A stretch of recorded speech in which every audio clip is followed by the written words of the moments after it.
بسم الله الرحمن الرحيم نحمده ونصلي ونسلم على رسوله الكريم قالوا الضروريات منها حسيات والحس قد يغلط كثيرا كالأحول يرى الواحد اثنين والصفراوي قد يجد الحلو مرا۔ قالوا میں ضمیر کا مرجع السوفسطائیہ، تو اب یہاں سے سوفسطائیہ نے کیوں حقائق اشیاء کا انکار کیا ہے ان کی بات یہاں سے بیان کر رہے ہیں۔ قالوا سوفسطائیہ نے کہا کہ معلومات دو قسم کے ہیں، ضروریات اور نظریات۔ ضروریات وہ جو بلا نظر و فکر کے، بلا استدلال کے حاصل ہو، اور نظریات وہ جو نظر و فکر کے ذریعے حاصل ہو۔ پھر ضروریات مختلف قسم کی ہیں، ان میں اعلیٰ قسم حسیات اور بدیہیات ہیں۔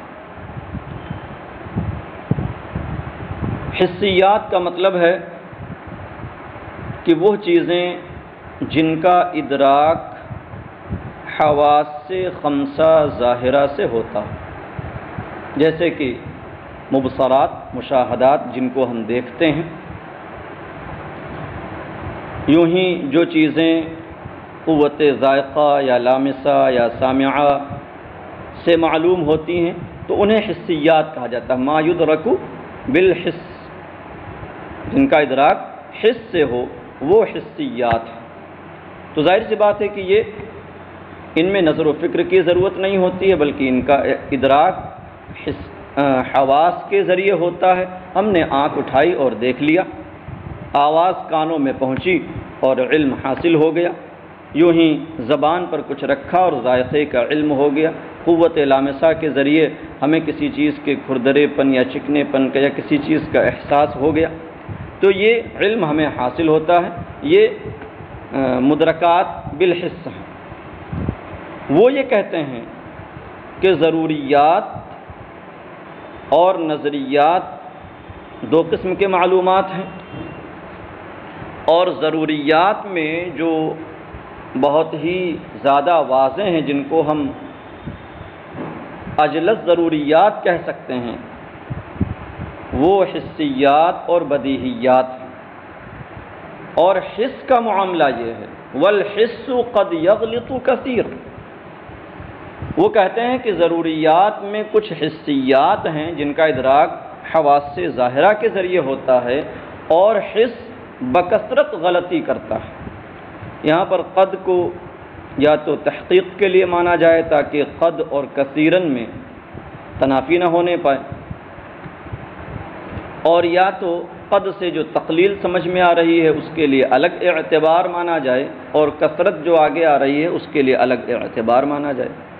تو اعتباری فرق کی بنیاد پر تقلیل اور تکثیر دونوں کا اجتماع جائز ہوگا، اس میں کوئی حرج نہ ہوگا۔ ہاں، وہ اعتبار یہ ہو سکتا ہے والحس قد یغلط کثیرا، تو اب یہاں ترجمہ قد کا کبھی ہوگا، حس کبھی بکثرت غلطی کرتا ہے۔ تو مطلب یہ ہوا کہ اس کا غلطی کرنا صحت کے مقابلے میں کمتر ہے، اس لیے قد لگایا گیا، لیکن اپنے آپ میں کثیر ہے، اس وجہ سے آگے کثیرن بڑھا دیا۔ تو والحس قد یغلط کثیرا، اور حس یعنی کہ حواس جو ہے وہ بکثرت غلطی کرتے ہیں۔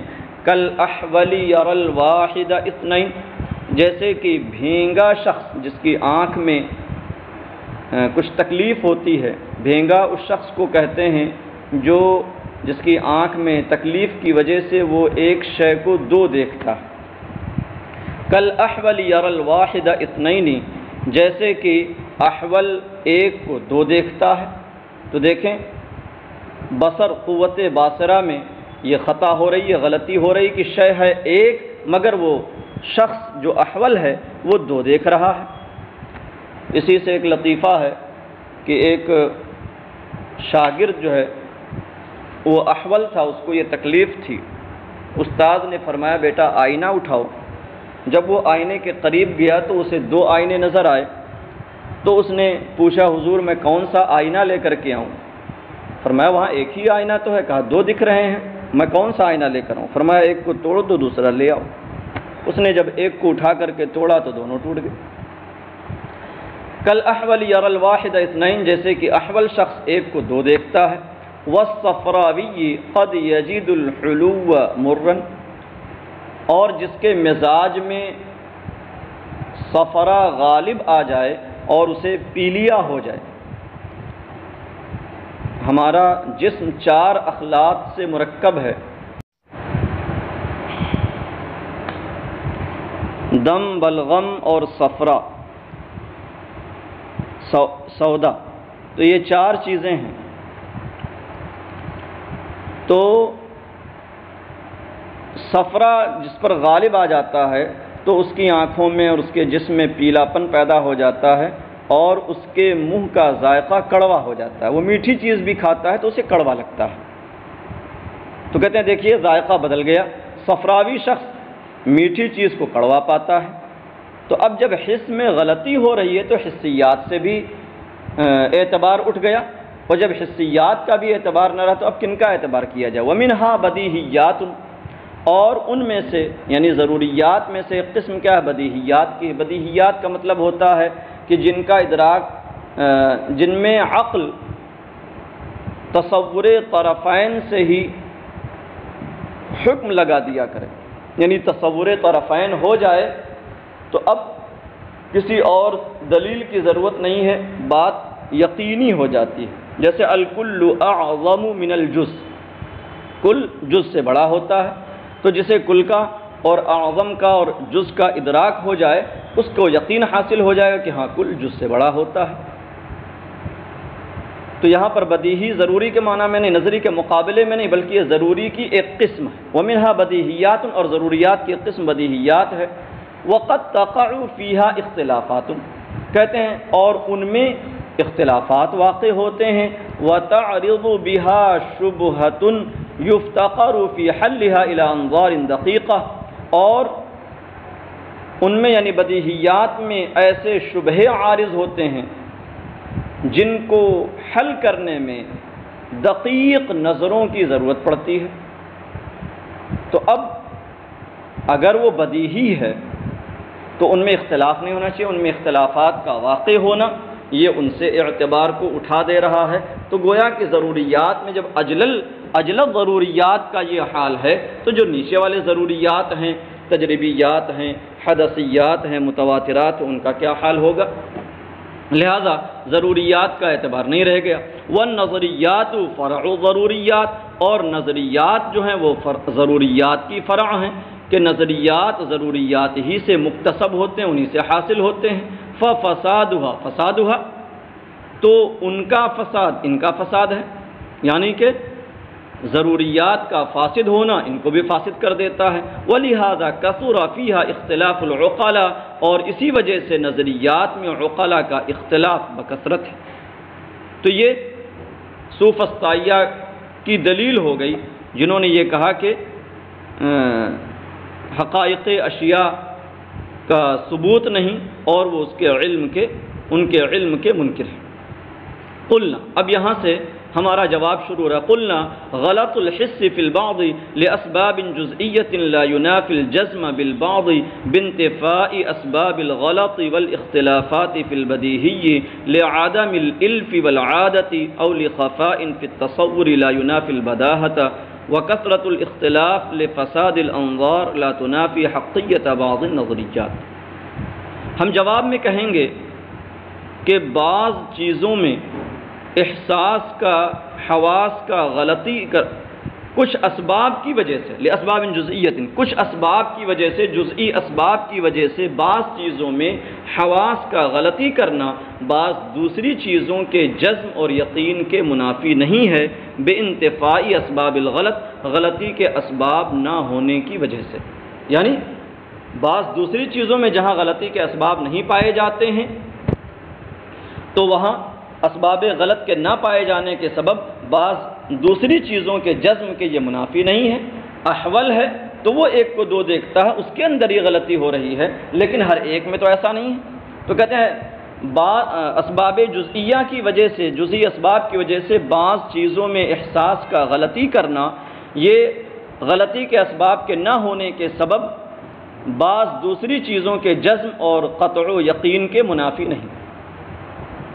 والاختلافات فی البدیہی لعدم الالف والعادت، اور بدیہی میں اختلافات، آپ نے کہا کہ بدیہی میں اختلافات واقع ہوتے ہیں لہذا ان کا اعتبار نہیں، تو کہتے ہیں کہ اور بدیہی میں اختلافات مالوف نہ ہونے کی وجہ سے، مالوف و معتاد نہ ہونے کی وجہ سے، او لخفاء فی التصور، یا تصور میں کچھ خفا اور پوشیدگی کی وجہ سے، لا ینافی البداہۃ، یہ ان کے بدیہی ہونے کے منافی نہیں۔ مطلب یہ کہنا چاہتے ہیں کہ بدیہیات میں جو اختلاف پایا جاتا ہے تو اس کی وجہ یہ بھی ہو سکتی ہے کہ وہ کسی کے لیے مالوف نہیں تھا، اس کی عادت اسے نہیں تھی، وہ اس سے مانوس نہیں تھا، اس وجہ سے اس کے لیے وہ بات سمجھ میں نہ آئی، لیکن دوسرے کے لیے جو مانوس ہے اس سے اور اس کا معتاد ہے، اس کے لیے تو ہو سکتا ہے کہ وہ چیز اس کے لیے واضح ہو اور بدیہی ہو۔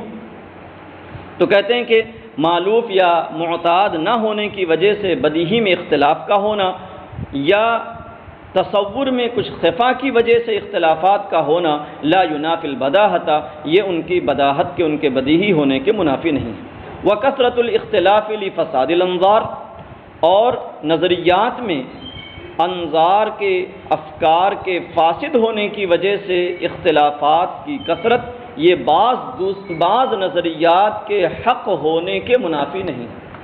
مطلب یہ ہوا کہ جب نظر صحیح نہ ہوگی، نظر میں فساد ہوگا، تو ظاہر سی بات ہے کہ نتیجہ فاسد آئے گا، نتیجہ باطل ہوگا، اور اگر نظر درست ہوگی، قانون کے مطابق ہوگی، تو وہ صحیح نتیجے تک پہنچائے گی، حق نتیجے تک پہنچائے گی۔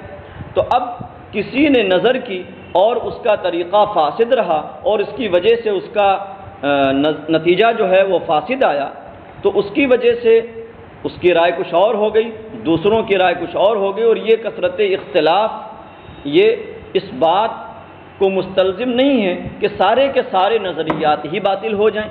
تو کہتے ہیں وکثرۃ الاختلاف لفساد الانظار، اور افکار کے فاسد ہونے کی وجہ سے اختلاف کا کثیر ہونا، کثرت سے اختلاف کا پایا جانا نظریات میں، یہ بعض نظریات کے حق ہونے کے منافی نہیں ہے۔ والحق انہ لا طریق الی المناظرۃ معهم خصوصا مع اللا ادریہ، کہتے ہیں کہ جواب تو ہم نے دے دیا ان کا، لیکن یہاں حق بات یہ ہے کہ ان کے ساتھ مناظرہ کا کوئی راستہ نہیں، خصوصاً لا ادریہ کے ساتھ، اس لیے کہ مناظرہ میں مقصود ہوتا ہے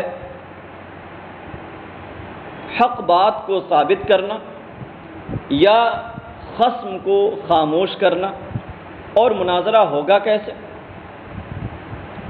معلوم کے ذریعے، بھائی دلیل کے ذریعے کوئی بات ثابت کی جائے گی تو معلوم کے ذریعے مجہول تک پہنچا جائے گا، اور جب یہ کسی علم کے وقوع کے قائل ہی نہیں ہے، کوئی علم ثابت ہی نہیں ہے، تو جب معلوم ہی کے قائل نہیں تو مجہول ثابت کیسے ہوگا؟ تو پھر ان سے مناظرہ بیکار ہے۔ والحق انہ لا طریق الی المناظرۃ معهم، اور حق بات یہ ہے کہ ان کے ساتھ مناظرہ کی کوئی گنجائش نہیں، خصوصاً لادریہ کے ساتھ، لانہم لا یعترفون بمعلوم لیثبت به مجہول، کیونکہ یہ کسی معلوم کے قائل نہیں کہ اس کے ذریعے مجہول ثابت کیا جا سکے۔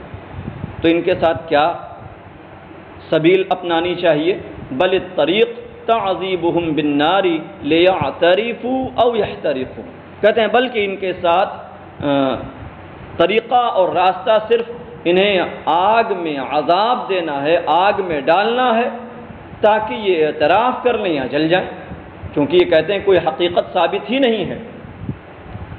تو بہتر راستہ ان کے ساتھ یہی ہے کہ انہیں آگ میں ڈالا جائے، اب یا تو یہ اس کا اعتراف کر لیں گے کہ ہاں حرارت موجود ہے، اور یا تو اس کے منکر ہو کر کے جل جائیں گے۔ تو کہتے ہیں بل الطریق تعذیبہم بالنار، بلکہ راستہ انہیں آگ میں ڈالنا ہے تاکہ یہ حقیقت کا اور اس کی حرارت کا اعتراف کر لیں یا جل جائیں۔ اب لفظ سوفسطہ کی تحقیق پیش کر رہے ہیں جس کو ہم نے شروع میں بیان کیا تھا۔ وسوفسطہ اسم للحکمت المموہۃ والعلم المزخرف، اور سوفسطا ملمع کی ہوئی اور آراستہ کی ملمع کی ہوئی حکمت اور آراستہ کیے ہوئے علم کا نام ہے۔ مموہ اور مزخرف اس جگہ استعمال ہوتا ہے جہاں باطل کو آراستہ کر کے پیش کیا جائے، جھوٹ کو سجا اور سنوار کر کے دکھایا جائے۔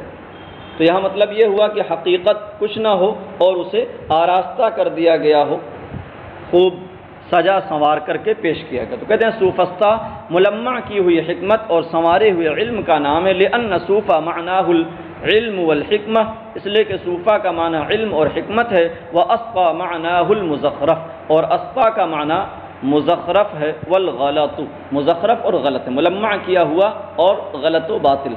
ومنہ اشتقت السفسطہ کما اشتقت الفلسفۃ من فیلسوف اے محب الحکمہ، اور اسی سے سفسطہ مشتق ہے، ماخوذ ہے، جیسا کہ فلسفہ فیلسوف سے مشتق ہے، جس فیلسوف کا معنی ہے محب الحکمہ،